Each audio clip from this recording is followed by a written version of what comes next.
उपमुख्यमंत्री सुनेत्रा पवार प्रशांत किशोर यांची भेटीमुळे भाजपा नाराज झाल्याची सूत्रांची माहिती. राष्ट्रवादीला नवा रणनीतिकार मिळालाय. रणनीतिकार मिळाल्यास भाजपचं नुकसान होण्याची भावना तिथं व्यक्त केली जाते. राष्ट्रवादीला नवा रणनीतिकार मिळाल्यामुळे भाजपा कुठेतरी नाराज आहे असं सूत्रांकडून कळतंय. हॅलो. सुनेत्रा पवार यांनी प्रशांत किशोर यांची भेट घेतली आहे. त्यामुळे भाजपमध्ये नाराजी असल्याचं स्पष्ट होतंय. काय सांगाल? खरं तर प्रशांत किशोर हे आपण पाहिलं की पोटनिवडणुकीमध्ये निवडून आलेले आहेत, ज्यांनी भाजपचा पराभव केलेला आहे. पण तेच प्रशांत किशोर काल सुनेत्रा पवार यांना भेटले. जवळपास 6 तास या दोघांची बैठक झाली, ज्या बैठकीला राष्ट्रवादीचे महत्वाचे नेते उपस्थित होते.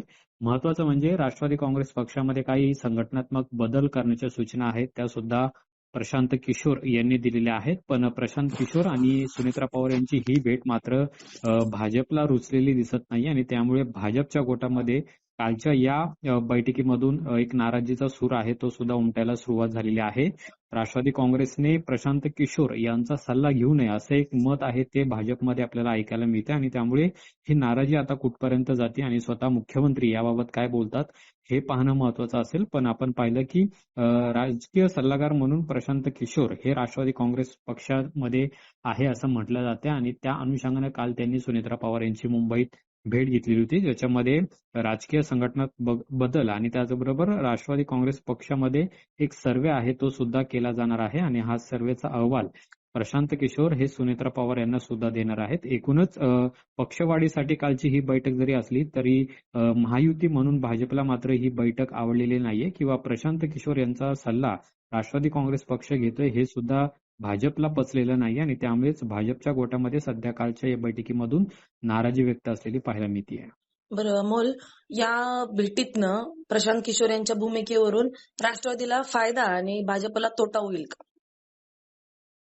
खरं तर आता सध्या कोणत्याही निवडणुका नाहीयेत आणि त्यामुळे पक्ष संघटना मजबूत करा अशा पद्धतीच्या सूचना काल यांनी दिलेल्या आहेत सुनेत्रा पवार यांना, प्रशांत किशोर यांनी आणि त्या अनुषंगानं आता पक्ष मजबूत करण्यासाठी राष्ट्रवादी काँग्रेस हा वेगवेगळ्या स्तरावरती प्रयत्न करताना पाहायला मिळत आहे, ज्याची सुरुवात आपण पाहिलं की पक्ष संघटना मजबूत करण्यासाठी झालेला आहे. त्यामुळे आगामी काळात निवडणुका आहेत, निवडणुकीमध्ये याचा फायदा नेमका कुणाला होणार आणि नुकसान कुणाला होणार हे सुद्धा पाहणं महत्वाचं असेल. पण भाजपमध्ये एक राग आहे तो प्रशांत किशोर यांच्याबद्दल आहे, कारण की बाकीपूरमध्ये आपण पाहिलं की प्रशांत किशोर यांनी भाजपचा गड हाच ताब्यात घेतलेला आहे. त्यामुळे याचे पडसाद हे आपल्याला राज्यामध्ये सुद्धा उमटायला पाहायला मिळतात, ज्याच्यामध्ये काल जी बैठक सुनेत्रा पवार आणि प्रशांत किशोर यांच्यामध्ये झालेली आहे त्याच्यामध्ये हा नाराजीचा सूर भाजपच्या गोटामध्ये सध्या पाहायला मिळतोय.